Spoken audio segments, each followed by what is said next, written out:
กับสมัยกับบ่มีหยังหรอกที่ตอบแทนเพิ่นเนาะสมัยเนาะมีแต่คำว่าโอ้ขอบบุญขอบคุณทั้งแม่เพิ่นหลายๆขออวยพรให้แม่เพิ่นมีแต่ความสุขกายสุขใจอยู่ดีมีแฮงครอบครัวของเพิ่นมีแต่ความเจริญรุ่งเรืองและที่สำคัญก็ขออวยพรให้ทั้งแม่เพิ่นน่ะอายุมั่นขวัญยืนเป็นโพมไซให้ลูกให้หลานตลอดไปนี่แหละแข็งแห้งบ่เห็นก็บ่ได้มีหยังหรอกที่ตอบแทนเพิ่นกับสมัยเนาะพี่น้องเนาะก็มีแต่คำว่าขอขอบคุณขอบคุณเพิ่น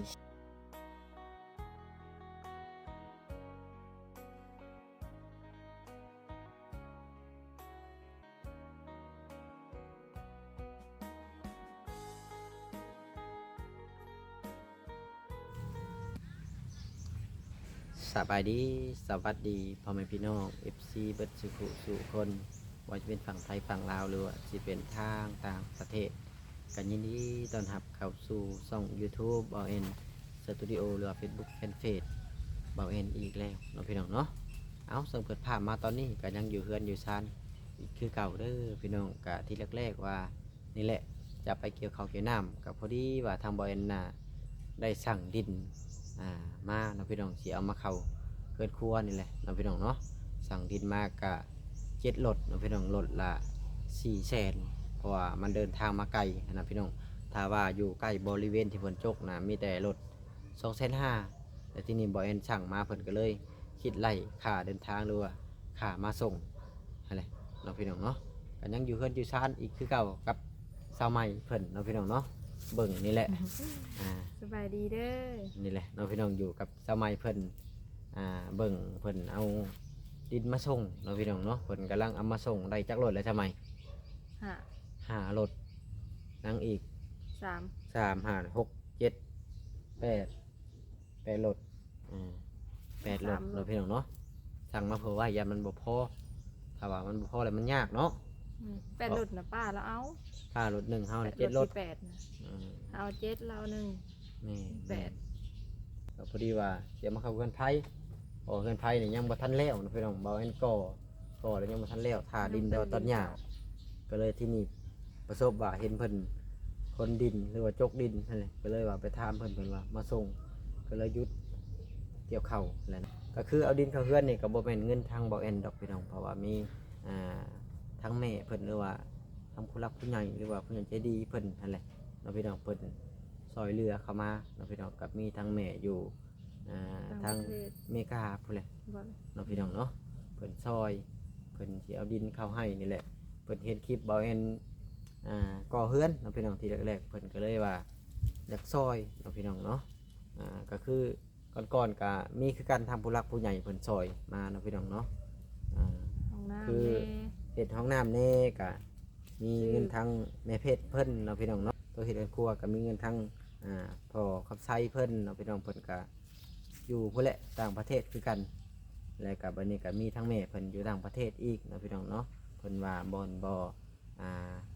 ประสงค์ออกน้ำหรือว่าบ่ประสงค์ออกชื่ออะไรเนาะพี่น้องเนาะจังได๋บ่เอ็นกะกับสมัยกับบ่มีหยังหรอกที่ตอบแทนเพิ่นเนาะสมัยเนาะมีแต่คำว่าโอ้ขอบบุญขอบคุณทั้งแม่เพิ่นหลายๆขออวยพรให้แม่เพิ่นมีแต่ความสุขกายสุขใจอยู่ดีมีแฮงครอบครัวของเพิ่นมีแต่ความเจริญรุ่งเรืองและที่สำคัญก่อนให้ทั้งแม่เพิ่นน่ะอายุมั่นขวัญยืนเป็นโพมไซให้ลูกให้หลานตลอดไปนี่แหละแข็งแห้งบ่เห็นก็บ่ได้มีหยังหรอกที่ตอบแทนเพิ่นกับสมัยเนาะพี่น้องเนาะก็มีแต่คำว่าขอขอบคุณขอบคุณเพิ่นขออวยพรอวยไซให้ทางครอบครัวหรือว่าหน้าที่การงานของแม่เพิ่นมีแต่ความราบรื่นทุกประการเด้อทางแม่ก็ได้แล้วก็ทุกๆคนที่ช่วยเหลือเข้ามานี่แหละก็ขออวยพรให้อยู่ดีมีแห้งคือกันแล้วก็ขอให้พี่น้องFCที่เข้ามาชมคลิปก็สุขกายสุขใจคือกันนะพี่น้องเนาะก็โอเคพี่น้องเผื่อบริการชักษาเสียเวลากะพอดีว่าเพิ่นเอาดินมาส่งพอดีนะพี่น้องเนาะกระทันกันไปเบิดเลยนะพี่น้องเพิ่นมาเลยรถน้อยนะพี่น้องถ้าว่ารถใหญ่มันจะบ่ลมบ่เข้าเนาะก็เลยสั่งรถน้อยรถละ400,000นะพี่น้องเนาะ4 เมตรก้อนเราพี่น้องรถน้อยนี่แหละตักเลยงาไม้นี่คือบ่ตัดทิ่มแน่ เราบ่เห็น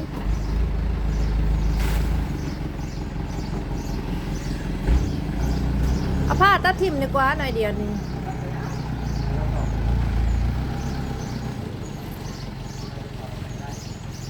เรื่องต่อพี่บอก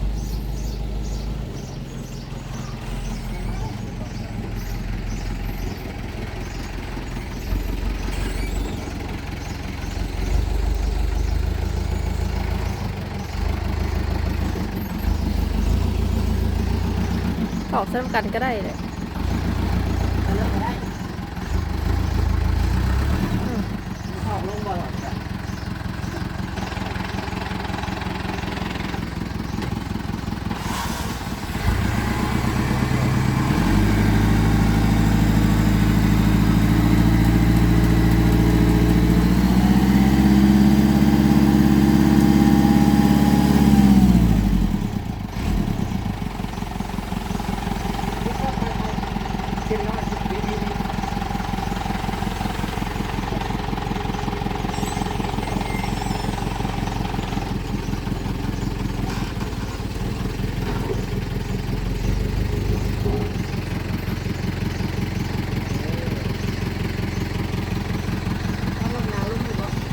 ลุงนี่ดูเอาต่อกันได้ต่อกันแล้วก็มาลงได้เลย ยังสองรถผักอยู่เนอกมีแต่ดินทราย แม่นี่นี่มันเอาเข้าง่ายได้ มันชีแจ็บได้ ขึ้นมาเจนสูงบ่ สูงมาสูงค่ะว่ามัน สูงมาหาสูง มีแต่ดินทรายได้ ง่ายเฮาซ่อนมันกับบ่ตำหินนะกระทินพลานเนี่ยเอาซ่อนมันตำหินกับซ่อน จะเอาบ่รถหนึ่งก็จะมาใส่ แล้วก็ทองนี่เครื่องหนึ่งทอนเครื่องหนึ่งเนาะมาซองหลุดก็ทองไว้แค่นี้วิทย์อยู่แล้วหลุดไอ้บุญเราก็โอ้ยนี่แล้วต่อกันนี่แล้วนี่มันจังใกล้เนาะฮะวิทย์ วิถอกอยู่แต่พี่ยับมาเลยยับมาฮอนนี้กับฮอนนี้นี่ มันไก่ มันไก่ ไก่มันยู่ หาก็ได้สี่รถ แล้วก็ได้รถละ400,000 แพงอยู่เนาะ ทั้งนี้กับคนงาน ปีกายนี่300,000 ยิงได้กองละ100,000ได้นี่ ได้ก็ โคตรโค ส่วนยังบ่ได้ฮอดครึ่งอะมาเด้อ50,000 บ้านต่อยได้กองละ100,000เลยว่ะกินไปโฮมโอ้เป็นเสียงไหม ส่วนน้อยหนึ่งอยากได้50,000พุ่นว่ะ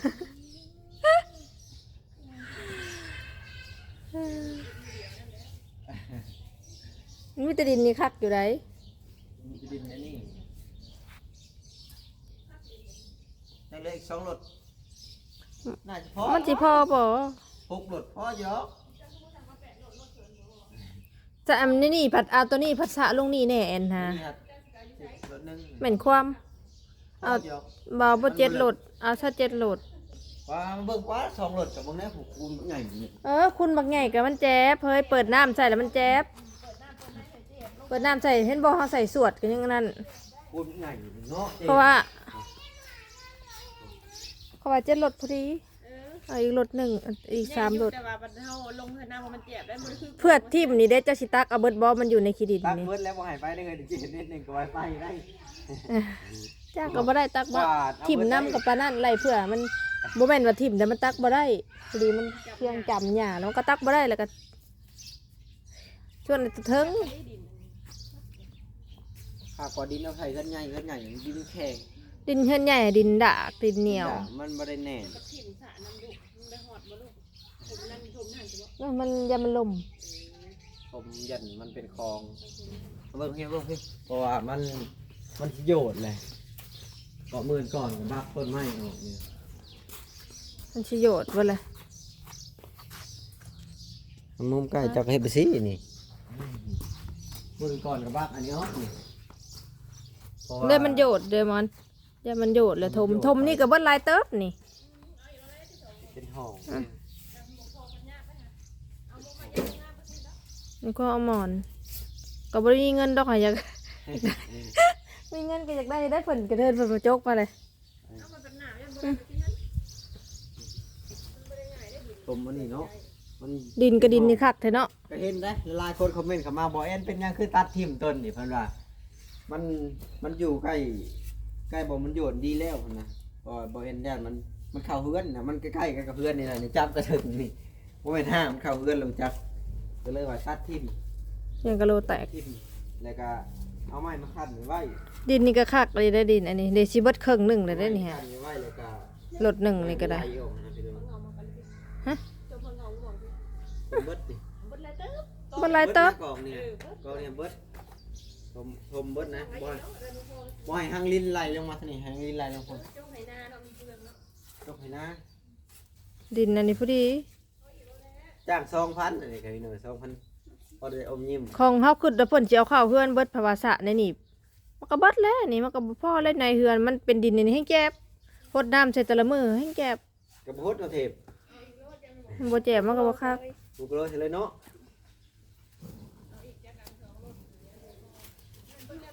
เหมือนความเอาหมอนเบิดแล้วของขึ้นว่าสระนี่น้อยหนึงเพิ่นภาวาให้สระนี่บ่เลย ชาเต็มนี่แล้วนี่ โอ้สระเต็มนี่มันก็เบิดแล้วกองหนึงอันนี้ มันสิโยดเลยก็บ่ใส่บ่ได้มันสิไหลออกมันเป็นห้องทางโกนเบิ่งเอาพี่น้องมันโกน ทางมันเลิกลงเลิกลง ใกล้ เนาะ เฮือนโพดเลยโยดไปเลย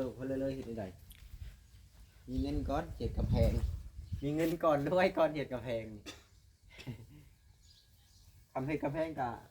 เป็ดอมอนคือบ่กินหญ้าวะ ประมาณ20เม แต่ ตร ก็เอามาคือกินหญ้า ว่าไงประมาณ20เมตรเนาะมาหั่นนี่เนาะ อืม ประมาณ20เมตร20เมตรก็ตกอยู่ประมาณ1,000ก้อนก็เกือบแล้วไปเลย เสาอีกเด้ เตาอีก ปูดเด้ ปูน นี่ อีกจ้างสร้าง เล็กอีก เล็กอีก ก็บ่ง่าย มาแบบอีกเห็นไหม บ่เสาก็ซื้อมันคือว่าแหละต้องได้เทคานต้องหาซื้ออันนั้นคือเก่า มีการเทิงอีก ซื้อไม่ก็อันนั้นแหนมเริ่มสิเมื่อยได้คนอันสร้างอันทุกกูดินนี่ก็ได้ขี้เหี้ยนำเลย จ้างสร้างกับเบิร์ดดีล็อก3-4 ล้าน เก่งอีหลีมันสิเบิดอันนี้อีหลีแล้วมันสิเอาเงิน50,000อีหลีได้นี่เก่งนี่ได้นี่ฮะให้พาเราเอามาให้มันโลดอ่า ก่อนจะเร็วเลยบัดนี้ ให้แล้วแล่นไปเลยได้เนาะ ไอ้คนเร็วเลยนี่ ไปก็เลิศได้ไหมบ่ได้ต้องเสร็จสิ้นภารกิจก่อนไหม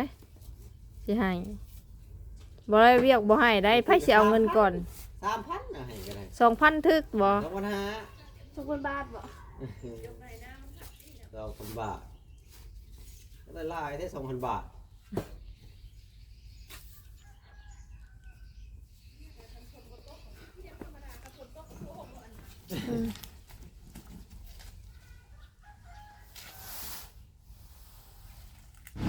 รถที่หามาอีกแล้วพี่น้อง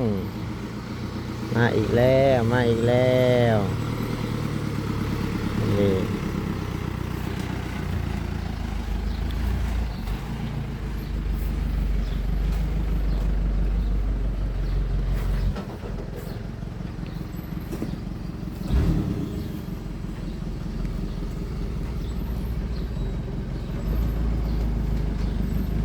รถที่หามาอีกแล้ว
เนาะเนาะ นั่นสาม มา มี นี่ สอง ทีแรกๆก็เป็นแล้วสองนี่ได้มันดังไกลเนาะไปแล้วไปช่องนี้เนาะเอารถ ก็ทองในนี้ มานี่เนาะ ทองในนี่ก็ในนี้ได้นะสอง มานี่ ตัดทิมก็งานนี่ บ่แล้วเอาไว้เห็นผมได้นะปลูกเป็นผมเอ้าพี่น้องเอ้ยตอนนี้กะมาครบเป็นที่เรียบร้อยแล้วบ่แอนชวานกับเบิดกองหนึ่งแล้วอยู่พี่ยังเรือ6เนาะพี่น้องเนาะกะสิไปจ่ายเงินให้เพิ่นก่อนเนาะพี่น้องรวมทั้งเบิดกะ3,200,000เนาะพี่น้องนี่แหละ3,200,000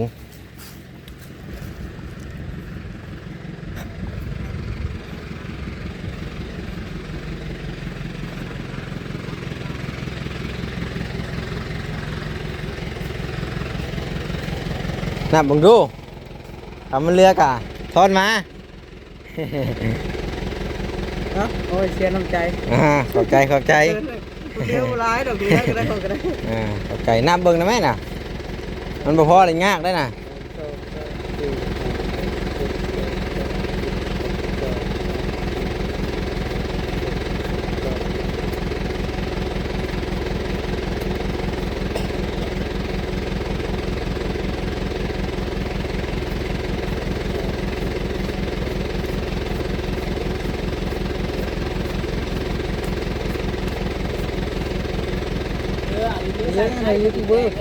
มันบ่เปื้อนเนาะ แล้วคนบ้านเพื่อนมันเกิดทรายยันอยู่แล้ว พี่ฝุ่นมันกับบ่ลายปานใดธรรมดา ครับเด้อแจงก็ใส่